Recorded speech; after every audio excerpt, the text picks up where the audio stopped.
Baik, selamat datang di channel Programming dan Robotik. Dalam tutorial ini, saya akan menjelaskan mengenai blok pemilihan. Jadi, blok pemilihan atau percabangan adalah flow control, ada pemrograman yang berfungsi untuk membuat keputusan. Misalnya, kita meminta komputer untuk melakukan sesuatu. Jika terjadi kondisi tertentu, maka komputer akan mengeksekusi bagian tertentu saja. Contohnya, misalkan penggunaannya itu di menu sign in di Facebook, di mana kita memasukkan email dan password. Jika passwordnya benar, maka baru boleh dilanjutkan ke page berikutnya. Tapi jika tidak, maka dia bakal meminta password lagi. Nah, disitulah salah satu contoh penggunaan blok pemilihan. Di dalam bahasa Python sendiri, blok pemilihan itu untuk melakukan percabangan itu sendiri ada 3 cara, yaitu menggunakan if, elif, dan else. Di mana if itu merupakan kondisi utama, sedangkan elif adalah kondisi kedua atau ketiga hingga kesekiannya, dan else adalah kondisi terakhir di mana semua kondisi sebelumnya tidak terpenuhi. Kita langsung mulai saja dari yang pertama, yaitu blok if. Untuk struktur blok if sendiri adalah sebagai berikut. Pertama, kita buat file baru dulu. Di sini tutorial 3.py. Baik, kita langsung mulai saja. Contoh program yang kita buat untuk blok if yang pertama itu, untuk struktur blok if sendiri itu adalah sebagai berikut, di mana if kondisi .2 statement. Nah, contohnya kita akan membuat sebuah program untuk menerima input dari user, dan jika inputan user tersebut bernilai 1, bernilai angka 1, maka akan ditampilkan kata angka yang Anda masukkan bernilai 1. Kodenya adalah sebagai berikut. Kita buat variabel 6 sama dengan int. Di sini kita beri input seperti pelajaran sebelumnya. Di sini kita ketikkan masukkan angka untuk meminta user memasukkan angka. Setelah itu, di sini kita kasih blok pemilihannya. If 6 sama dengan 1. Artinya ketika nilai variabel 6 ini 1, maka kita mau dia print angka yang Anda masukkan bernilai 1. Contohnya seperti ini. Langsung saja kita coba eksekusi programnya. Nah, di sini dia meminta dimasukkan angka. Kita masukkan 1.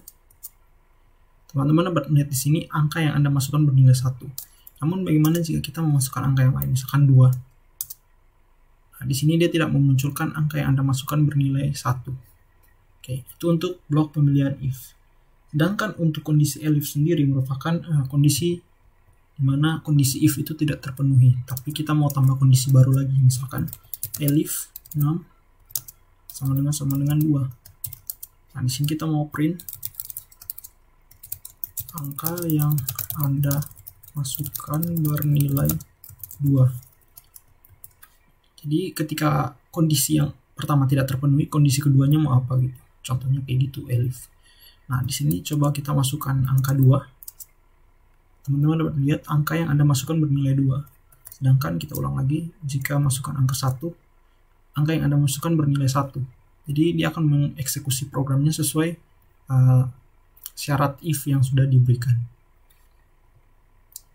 Selanjutnya adalah L sendiri, itu struktur dimana ketika kondisi elif dan if-nya itu tidak terpenuhi.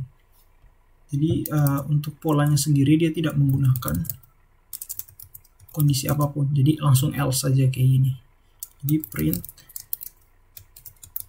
misalkan angka yang Anda masukkan bukan 1 dan 2.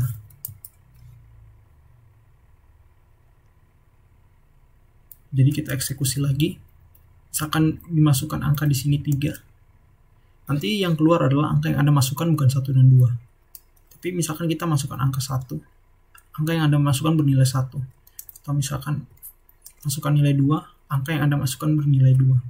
Jadi seperti itu struktur if, elif, dan else. If itu kondisi pertama, elif itu kondisi kedua, dan seterusnya. Jadi elif itu sebenarnya bisa ditambah.